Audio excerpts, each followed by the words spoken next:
Adam Lortzen of the Mercury News. I'm Ravi Kapoor. Welcome to Quicken Loans Arena for the final time in the NBA season, and there will be a Game 7 as the Cleveland Cavaliers have extended the series. This series is tied up at 3, and the Cavaliers clearly have all the momentum. There's no question. I would not have said this after Game 2 or even Game 4, but the Cavaliers look like they're in command of the series, and the Warriors have a lot to worry about as they head back to Oakland on Sunday. The Cavaliers have all the answers right now. They've fought back into this series. They've gained control, and the Warriors look like they're struggling, like they're lost. They keep going to different looks. They haven't found anything that's worked for them.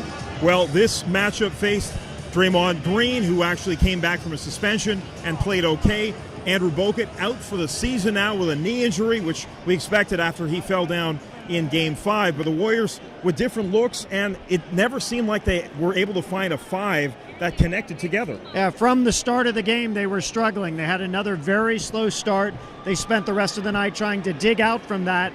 They had a few runs where it looked like they were close, but whenever they got near coming back into the game, LeBron James was there with an answer. He had a truly incredible game, really put his imprint on this series and forced a Game 7. Well, we'll talk about LeBron here. 41 points tonight. He had 41 in Game 5. He's one of only a handful of performers that have scored back-to-back 40-point games in the NBA Finals. And, of course, let's go back to the first quarter. The Warriors got down 31-11. That's the worst first-quarter start ever for the Warriors in the shot clock era during the playoffs. So this was a truly horrific start to this game for the Warriors. And it looked as bad as it was on the scoreboard. They had no rhythm for their offense.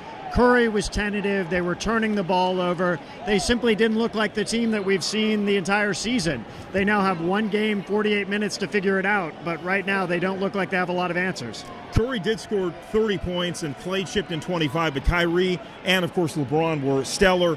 And in terms of other contributors, they were non-existent. Other than Barbosa, who had a nice little appearance here in the second half, scoring 13, Harrison Barnes did not score in this game. He literally had 0 points.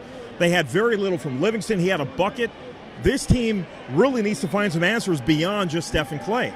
Steph had a run, Klay had a run, but Draymond was very quiet as well.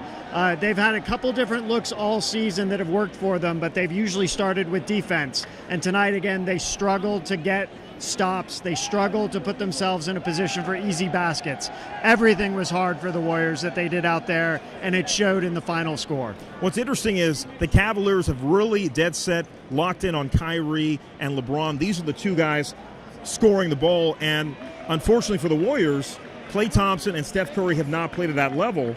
And even though there's very little contribution from other players on both rosters, LeBron is playing at an all-world level right now, and that might not be enough for the Warriors to catch up in Game 7. Particularly with questions about Curry. He still doesn't look right physically. He's not penetrating the way that he normally does, and he's struggling on defense. He's being forced to reach a lot more because he's not able to keep up with Kyrie and the other Cavs players. That put him in foul trouble, and it led to just an overflow of frustration at the end of the night for Curry. And Curry's been in foul trouble throughout the series, which is atypical for him. He usually has very few fouls, and he fouled out in this game with about 4 minutes to play, and he obviously left very frustrated with a few ticky-tack fouls. He even threw his mouthpiece out, and I don't know if there will be some discipline from the NBA after that situation, but certainly that's something to watch. Is Curry is frustrated.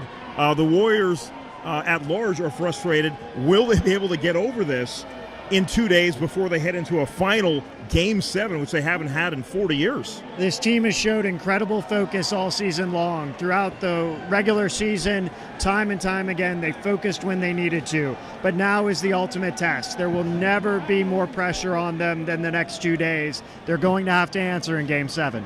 Well, we'll be at Oracle Sunday night, the Warriors and the Cavaliers. This is really what the NBA wanted, a rematch between these two squads. The Warriors came out on top in Game 6 a year ago to the day, but they did not do so tonight, so we'll be back in Oakland for Game 7 for all of the marbles. For Adam Lortzen, I'm Ravi Kapoor. We'll see you Sunday from Oracle.